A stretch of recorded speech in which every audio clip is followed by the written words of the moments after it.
So my name is David Dickson. And I'm Barbara Dickson. And we're married. And we're married, yes. My father immigrated to Canada in the late 1940s. He was from Belfast.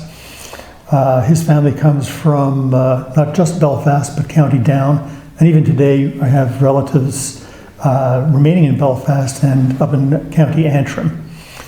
I guess in addition to that, I have other relatives who immigrated in the mid-19th century from the Mulligan and Davidson line.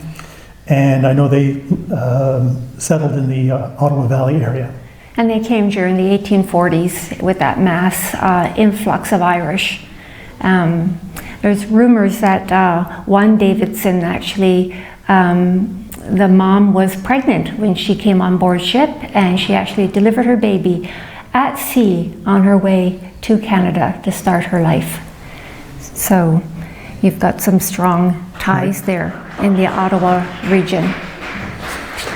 So we've taken a number of vacations, simply packed the car with computers, GPS, and luggage, and we hit the road knowing of certain places where we know there may be Irish memorials, and we document these sites, not just with photographs, but GPS coordinates and all the local history. And so far we've documented about 225 Irish memorials, both formal memorials, national memorials, beautiful Celtic crosses, plaques, cairns, etc.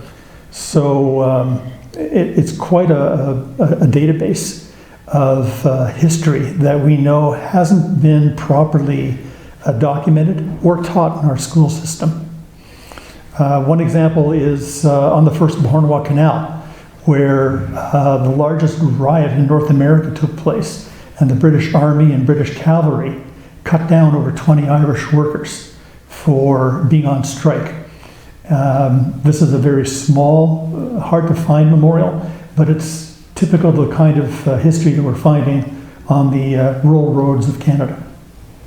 And in terms of, we've found many memorials in Ontario. Cornwall has a beautiful Celtic cross for Angortamore.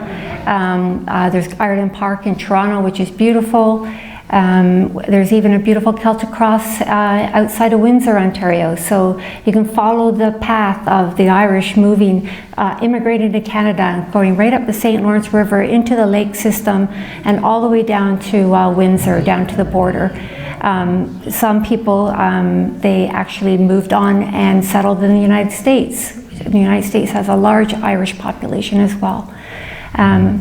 Peterborough comes to mind. They had the Robinson settlement where these Irish came out, and it was a planned immigration, and these Irish came and settled in the Peterborough area. They also had a quarantine station, but you look at the memorial that's there in Peterborough for the quarantine station, it's just a little small rock right in a marina in downtown Peterborough, and you would never know it was there unless you, in my case, I was waiting for David, and our children were out on Little Lake for a canoe ride, and there wasn't enough room in the canoe for me, so I waited, and I was just walking around, and I just stumbled across this little rock, and it spoke to the quarantine station just offshore, where the Irish would come in and would be quarantined. And that sadly is true for many memorials of the Irish in Canada. We've also documented shipwrecks where the Irish died. The SS Atlantic, the Hungarian, the Pallas. We even know of an underwater Irish memorial up in Gooseberry Cove on Cape Breton Island. Just fantastic locations where literally hundreds of Irish died in the most severe conditions.